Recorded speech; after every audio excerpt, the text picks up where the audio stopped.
There are things that cannot be explained by chance, not because a conspiracy necessarily stands behind them, but because there are simply too many of them. Too many broken cameras, too many vanished cars, too many people who remain silent precisely when silence is most difficult. On August 31st, 1997, Princess Diana died in a Parisian tunnel under the Pont de l'Alma. Officially, it was an accident. A drunk driver, high speed, paparazzi, and no seatbelts. Everything was explained. Everything was closed. 3 official investigations, 1 consistent conclusion. One might assume the matter was settled. However, there are details, and these are far more complex. Some researchers, former intelligence officers, and independent investigators are convinced that that night was not merely a tragic accident, but the work of specific individuals and organizations with very compelling reasons to ensure Diana Spencer disappeared. We will delve into the most unsettling aspects of this story, but first, it's essential to understand who this woman was by August 1997, not for magazines or fans, but for those who make decisions behind closed doors. Diana Spencer entered the British monarchy in 1981 as the ideal solution to a long-standing problem. Prince Charles was over 30, the country awaited an heir, and the institution needed renewal. Economic crisis and declining trust in traditional institutions all demanded a story. A simple, human, beautiful tale of love and hope. 20-year-old Diana Spencer, an aristocrat's daughter, shy, photogenic, with a smile one wanted to protect, was precisely that story. 750 million people watched the wedding on television. No one asked if she was happy. That wasn't part of the contract. The contract stipulated other things: heirs, public appearances, impeccable behavior, and absolute loyalty to the institution. Diana signed it without reading the fine print. The fine print read, "Your identity belongs to us. Charles never loved Diana." This isn't journalistic interpretation. It's a fact the prince himself later confirmed in a documentary interview. His heart belonged to Camilla Parker Bowles long before the wedding and continued to belong to her afterward. Diana learned this quickly, too quickly to pretend ignorance. And here, she did something Buckingham Palace never forgave. She refused to be silent. Depression, bulimia, attempts to harm herself. She spoke about these openly at a time when royal family members never discussed anything personal publicly. She shook hands with AIDS patients without gloves in an era when most politicians feared even uttering the word in public. She walked through minefields in Angola and Bosnia in a protective vest, personally met victims, and pushed for an international ban on landmines. Her campaign ultimately became a major factor leading to the signing of the Ottawa Treaty in December 1997, 4 months after her death. In a 1995 BBC Panorama interview, she uttered a phrase the monarchy remembered as a declaration of war. "There were 3 of us in this marriage, so it was a bit crowded." 23 million Britons watched the broadcast. In one evening, Diana became both the most popular and the most undesirable member of the royal family. Queen Elizabeth demanded that Charles and Diana finalize their divorce as soon as possible, not out of sympathy, but for control. An unmarried Diana became an uncontrollable variable in an equation the monarchy was accustomed to solving on its own. The divorce was finalized in August 1996. Diana lost her title, Her Royal Highness. She was no longer part of the family, but she remained the most famous woman on the planet, and this is precisely what made her dangerous. Because Diana didn't disappear after the divorce. She fully asserted herself. A woman without official status, state apparatus, or a political party behind her wielded international political influence comparable to that of active prime ministers. Tony Blair's British government publicly supported the landmine ban campaign, but privately did not. The Ministry of Defense considered the Ottawa Treaty a threat to the country's military interests. Diana was the primary public driving force behind this treaty. This was a serious conflict between the princess and state interests, but the next conflict proved even sharper. In the summer of 1997, Diana began a relationship with Dodi Al-Fayed, son of Egyptian billionaire Mohammed Al-Fayed, owner of Harrods department store. By itself, the romance would have been a private matter for a divorced woman. But in the context of the British monarchy, it was a political ticking time bomb. The mother of the heirs to the British throne, Princes William and Harry, was dating a Muslim man of Arab descent. Al-Fayed was wealthy, influential, and fundamentally outside the circle of people Buckingham Palace considered acceptable. There were rumors, spread by Mohammed Al-Fayed himself, that Diana was pregnant with Dodi's child. This information was never officially confirmed. But there was another detail. According to available information, Dodi was planning to propose to Diana. A ring had been commissioned from a jeweler. If Diana married Al-Fayed, the children of the British throne would be raised with a Muslim stepfather from Egypt.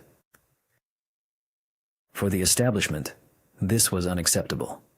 This is where a person whose testimony was examined by British and French investigators, and which they chose not to publicize, enters the scene. Richard Tomlinson, a former MI6 officer, dismissed from intelligence in 1997. He later testified to French investigators handling Diana's death. Tomlinson claimed that while working for MI6, he saw an operational document describing a plan to eliminate Serbian politician Slobodan Milosevic. The method proposed in the document was a car crash in a tunnel using a powerful blinding light device to incapacitate the driver. Tomlinson stated directly that the method described in that document was identical to what happened in the Alma tunnel with Diana. MI6 completely rejected his testimony. French investigators received it, recorded it in their protocols, and closed this line of inquiry without public explanation. It is important to note precisely that Tomlinson did not claim MI6 killed Diana. He claimed he saw a document describing a method identical to what occurred. The difference is substantial, but even this is enough to keep the question open. Now, that night, August 30th, 1997, Paris. Diana and Dodi had spent several days on Mohammed Al-Fayed's yacht in the Mediterranean, then flew to Paris.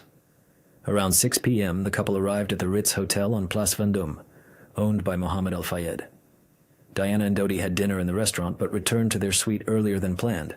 Too many prying eyes, too much obvious paparazzi attention. Around 10 p.m., a decision was made to move to Dodi's Parisian apartment on Rue Arsène Housset. Initially, an official motorcade was planned. Several cars, maximum security, a standard route. Then the plan changed. This change of plan was the first in a series of decisions that still lack a convincing explanation. The new plan involved a decoy car to distract the paparazzi while Diana and Dodi secretly left the hotel through a service exit. The initiator of this plan was Henri Paul, the deputy director of security at the Ritz, who unexpectedly appeared at the hotel that night despite officially being on his day off. He was not called in for duty. He came on his own. Why? The official investigation never clearly explained. Henri Paul. Here, the story takes on contours that the official version prefers to avoid. French investigators discovered sums in his bank accounts that did not match his official income. Approximately a year before Diana's death, about 200,000 French francs were deposited into his accounts from sources that were never reliably identified.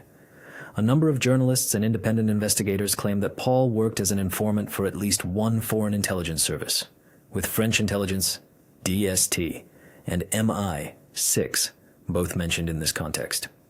The official investigation simply explained the money in his accounts as successful stock market trading. Most independent observers were not satisfied with this explanation. Around midnight, Henri Paul got behind the wheel of a black Mercedes S280. On board were Diana, Dodi, and bodyguard Trevor Rees-Jones. Rees-Jones, the sole survivor of the crash, was not wearing a seatbelt, according to security protocols that allow for immediate response to a threat. Diana and Dodi also did not use seatbelts. This circumstance became central to the official version.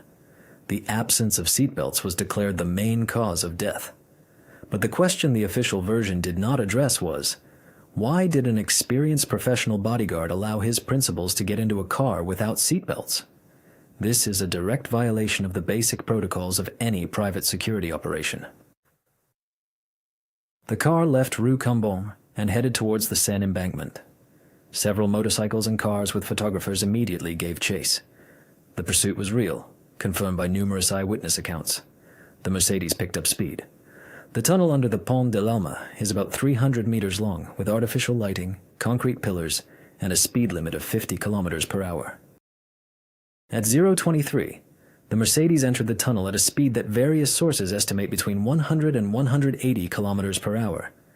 The exact speed officially remains a matter of dispute. In an era of urban video surveillance, this is noteworthy in itself. What happened inside the tunnel is known from the testimony of the sole survivor and several witnesses outside.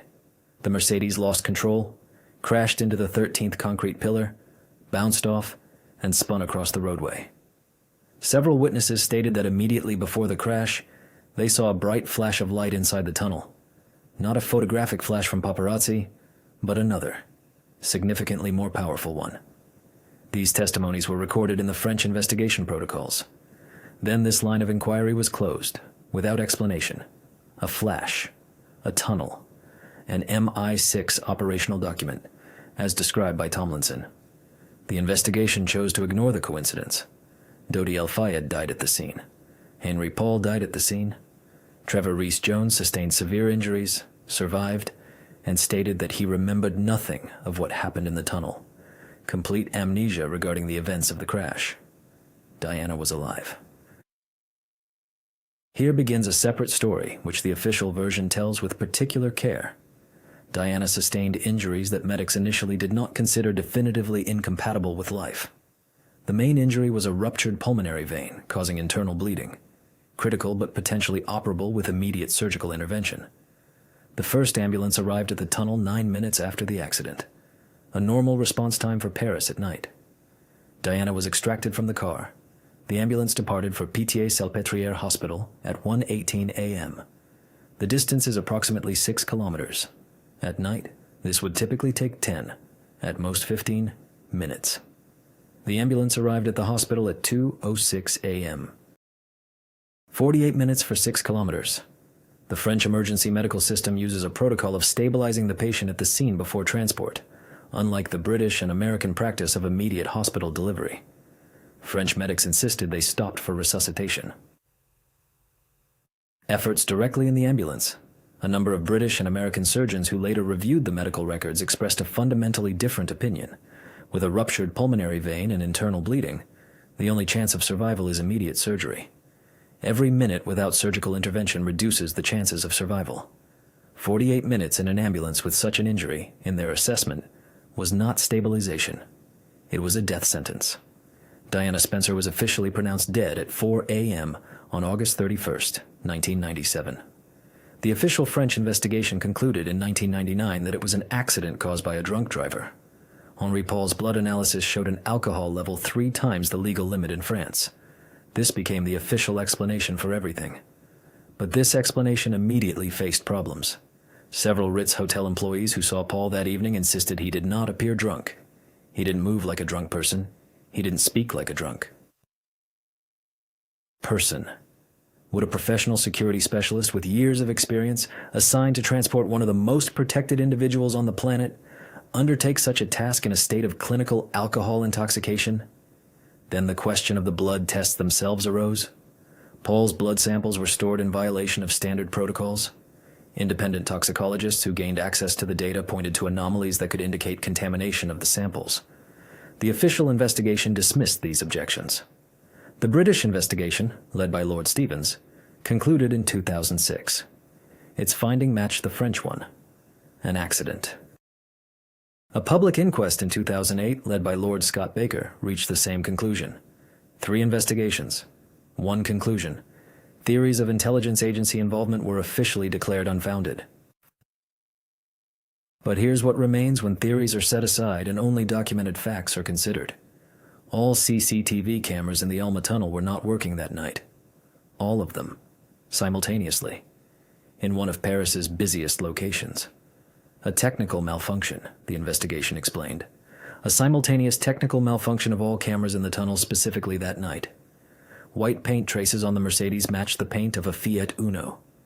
Witnesses saw a white Fiat Uno in the tunnel immediately before the collision. This car was never found. Its driver was never identified. Trevor Rees-Jones, the sole survivor and a professional bodyguard, wrote memoirs about that night. He described events before and after the tunnel in detail. About what happened inside, not a word. Complete amnesia precisely for those few minutes that became the main subject of the investigation. Money, in Paul's accounts, from unidentified sources, the bright flash seen by witnesses, Tomlinson's testimony about an MY6 operational document, 48 minutes for an ambulance to travel 6 kilometers, a white Fiat that vanished into the night. There is one more document that stands apart in this story. Several months before her death, Diana wrote a letter to her butler, Paul Burrell. The letter was made public in 2003. In it, Diana wrote that she feared a car accident with damaged brakes or steering, and that certain forces planned to eliminate her to clear the way for Charles's remarriage. The letter was dated October 1993, 4 years before her death. She wrote this 4 years in advance. Now, the question that official investigations asked but never answered conclusively: who stood to gain from her death? The monarchy, obviously. Divorce eliminated Diana legally but not publicly. Her influence continued to grow. A possible marriage to Al-Fayed would have made the situation completely uncontrollable. Diana's death ultimately cleared the path for Charles's official marriage to Camilla Parker Bowles, which took place in 2005. The British government, possibly. The Ottawa Treaty banning anti-personnel landmines was signed in December 1997, 4 months after Diana's death. The United Kingdom signed it. The main public advocate for this treaty was no longer alive at that point. The intelligence community, theoretically. Diana met with heads of state, participated in international humanitarian campaigns, and traveled the world without any intelligence escort. For intelligence agencies, an independent center of influence of such magnitude is a problem in itself. This is not an accusation. It is a logic that any intelligence service in any country understands equally. The only ones who gained nothing from Diana's death were her sons. William and Harry lost their mother at 15 and 12 years old. Prince Harry wrote in his memoirs that for decades, deep in his mind, there was a thought that she had simply left, simply disappeared from it all. Because otherwise, how could it have happened at all? The official version answers this question as follows: a drunk driver and the absence of seatbelts. 3 investigations. 1 conclusion: an accident. There are people who sincerely believe this explanation and have reasons to do so. Official investigations were conducted for years, involved hundreds of specialists, and examined millions of pages of documents. The conclusion of an accident was not an impromptu decision, but the result of extensive work. There are people who do not believe it, and they too have reasons. A woman who knew too much, spoke too much, and was liked by too many, found herself in a car with a driver whose finances were from unidentified sources, in a tunnel with non-working cameras, after a sudden last-minute route change, next to a white car that no one ever found. And she died from an injury where 48 minutes in an ambulance instead of an operating table is not protocol. It's a death sentence. Sometimes the most honest thing to say is that some accidents happen too conveniently, too timely, involving too many non-working cameras and too many unidentified drivers, in tunnels about which former intelligence officers gave testimony to investigators. Diana Spencer is buried on the Althorpe Estate in Northamptonshire, on an island in the middle of a small lake. It can only be reached by boat. The location was chosen deliberately, to protect the grave from tourists, or from something else. She was 36 years old.